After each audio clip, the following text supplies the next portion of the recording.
Hi there, my name's Felicity, and I'm 37 years old. Let me tell you about an experience I had and how I quickly dealt with it because I don't let people take advantage of me. Unlike many stories I've read here, I actually had a good relationship with my mother-in-law before everything fell apart. Yes, it's surprising, I know. We got along great, and our relationship was smooth and filled with warmth, perfection, and mutual respect. As for my husband Frank, he was the love of my life, my best friend, and my partner in everything. To me, everything seemed perfect. I'm not being naive or ignoring any red flags. Sure, we had our arguments like any normal family, but in the end, everything was fine, and there was no sign of any problems. So, you can imagine how shocked I was when this crazy story happened. Maybe someone can help me figure out what went wrong because to this day, I still don't know. Let me tell you what happened and why I decided to take revenge on my husband and mother-in-law for what they did to me. I had planned something special for our family. It was supposed to be a vacation for just my husband and me, but I thought about Tiana, my mother-in-law, who had been widowed for 4 years and must have felt lonely. So I decided to include her in the vacation plans. I mainly pay for everything: accommodation, meals, and activities, while my husband and Tiana covered whatever else they wanted. But essentially, I was paying for everything. I wanted to treat Tiana and Frank to a once-in-a-lifetime vacation in Spain. The thought of strolling through the vibrant streets of Barcelona, enjoying delicious tapas, and basking in the Mediterranean sun filled me with joy. I thought it would be a wonderful opportunity to create lasting memories and deepen our bond. When I presented the idea to them, they loved it too. I meticulously planned every detail of the trip, from the charming boutique hotel overlooking the stunning coastline to the exciting flamenco dance performance we would attend together. The excitement was palpable, and I couldn't wait to surprise Tiana and Frank with this grand adventure.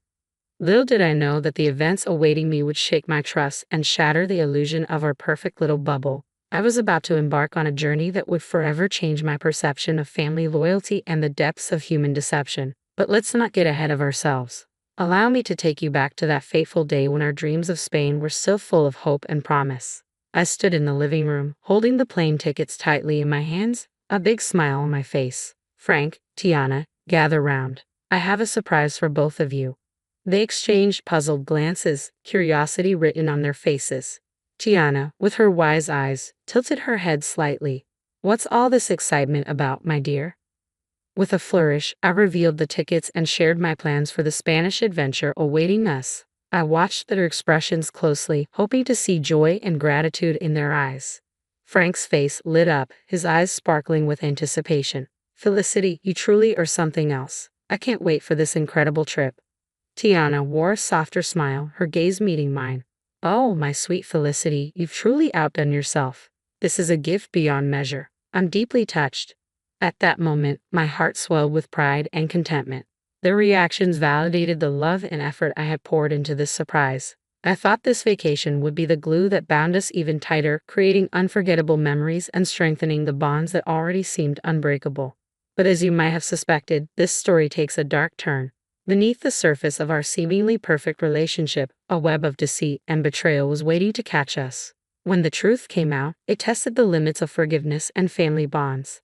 We boarded the plane for our 2-week adventure with high hopes. The first week was magical. We enjoyed paella, explored historic landmarks, and danced to flamenco music. Laughter and joy filled the air, and I believed our bond was unbreakable. However, a storm was brewing.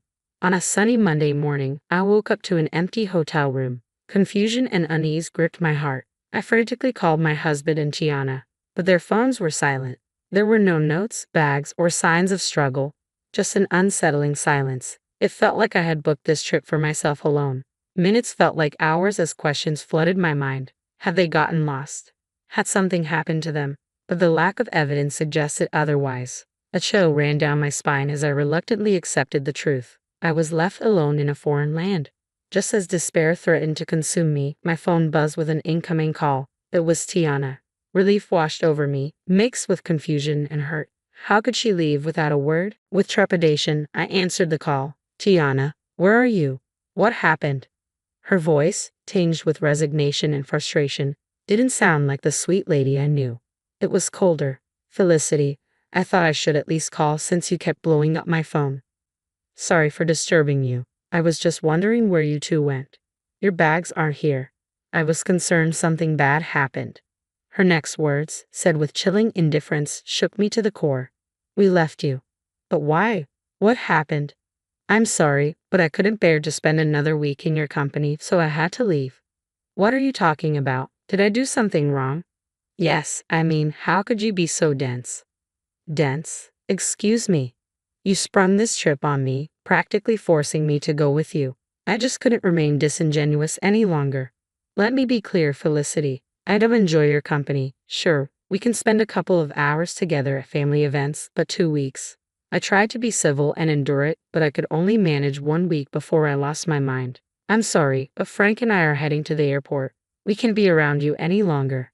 Shock reverberated through me. The revelation struck like lightning, unraveling the trust I had so naively built. How could our bond crumble under unspoken grievances? Questions overwhelmed me. What had I done wrong? What did I do to deserve such harshness?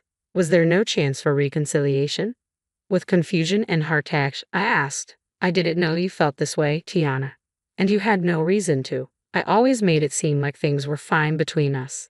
Then why not tell me? Why not sit down and discuss any problems? I can't put my finger on it. You just irk me. That's childish. You can't stand me just because I irk you. Grow up, Tiana. I thought I offended you, but I didn't do anything wrong, did I? Not necessarily, but it doesn't matter. What matters is how I feel about you, and I find you annoying. Then why agree to come on this trip? It was a free trip to Spain. No one would turn that down. But as the days went by, I grew tired of your antics. What antics, Tiana? What did I do that was so bad you had to leave me alone in a foreign country? She had no answers, and my impatience grew. I was shocked, hurt, confused, and angry. But most of all, I was sad. I needed to know what my husband, Frank, had to say about all this. Let me speak to Frank. Casually, Tiana passed the phone to Frank, who had likely been listening the whole time. He sounded just as indifferent and cold as his mother. Hello, really, Frank? You decided to leave me too. I didn't leave you because I don't like you. I left because my mom needed me to take her home.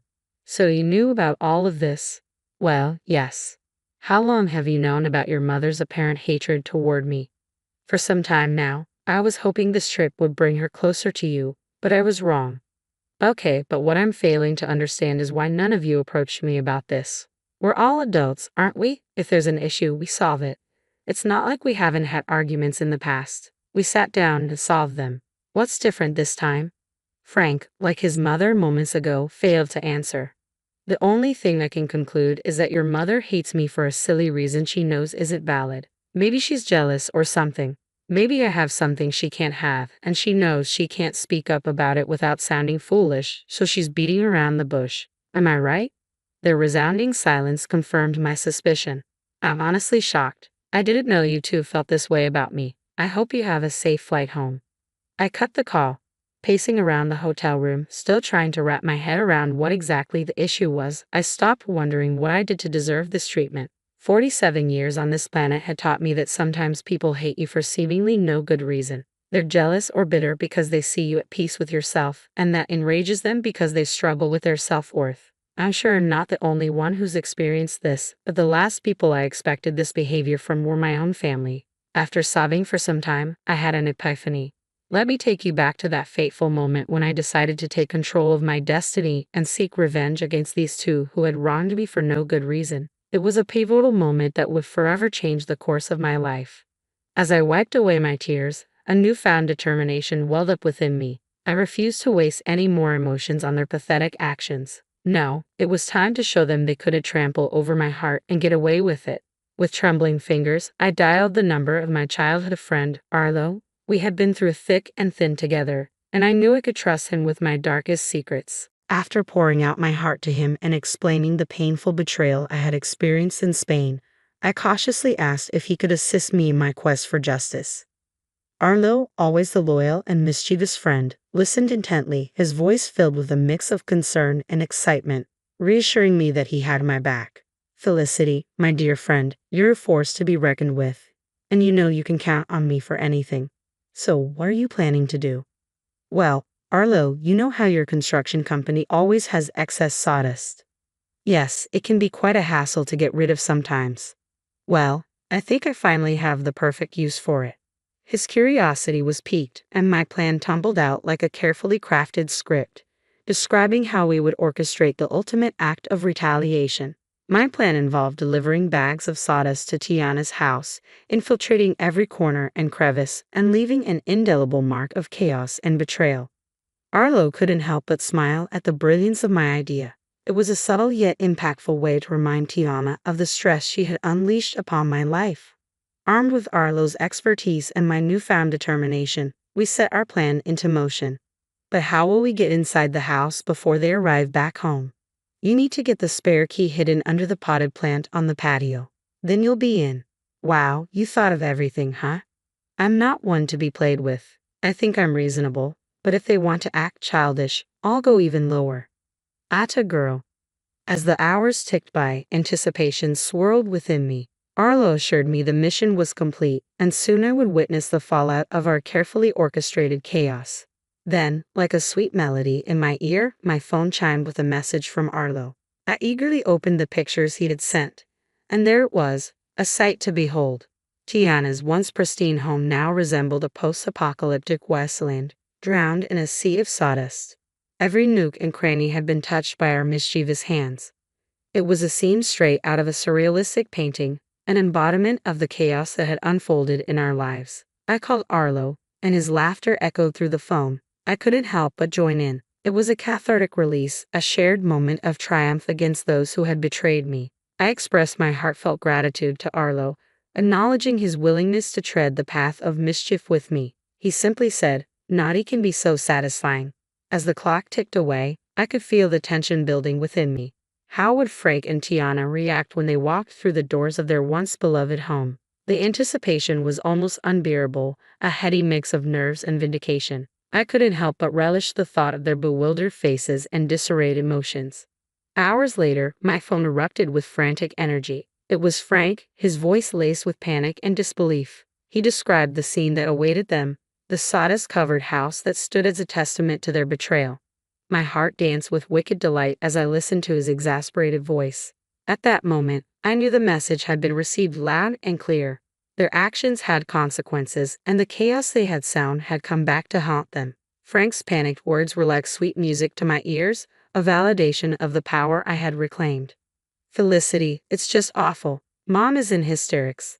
I decided to reveal the part I had played in this. "It serves both of you right. How could you leave me here alone without a valid reason?" "Wait, Felicity, was this your doing?" The wailing and panic I heard in the background stopped. Suddenly, I heard my mother-in-law say, "Give me that," before shouting in my ear, "Did you do this? How could you do this to us?" "I have no idea what you're talking about. Have you considered that this is just your karma?" "Oh, come on, Felicity, we all knew it was you. Who else would have access to my home?" It's very easy to break into someone's home nowadays, Tiana, especially if you don't have any security cameras installed. Which, by the way, you should seriously consider doing to prevent things like this from happening again. Honestly, Felicity, how can you do this to us? Where are we supposed to sleep? This sawdust is making my lungs ache. Oh, that's right. You probably forgot to get the keys to my house, huh? Well, that's a shame. I'm guessing you two are going to have to stay in yet another hotel. But for how long? Until I decide to come back from my vacation, I guess. I mean, I pay for 2 weeks, and who knows, I might feel greedy and decide to extend my stay. Frank then took the phone from Tiana as she began to bawl once again, mourning her ruined furniture. "Felicity, this was foul. How could you do this? I don't know why you're assuming I had anything to do with this. How could I? I'm currently relaxing in the hotel jacuzzi." I held back my laughter as the two of them were clearly confused about what had happened. Even though they suspected I had something to do with it, which I obviously did, they didn't have any solid proof. So I basked in the glory of knowing they were frustrated with nowhere to direct their anger. As I bid Frank farewell on the phone, a sense of contentment washed over me. I had taken control of my narrative, leaving them to grapple with the consequences of their actions. I know what I did was quite foul and even dangerous, considering how old Tiana is. Spending even one night in that house could lead to serious health consequences. But I knew they wouldn't dare dream of staying there. It was too savage to be habitable. They just had to rely on staying in a hotel a little longer. Because I didn't want my money to go to waste, I stayed that extra week in Spain, enjoying the culture as I intended. Meanwhile, my husband and mother-in-law were undoubtedly worried, trying to find a cleaning company to take on such a daunting task.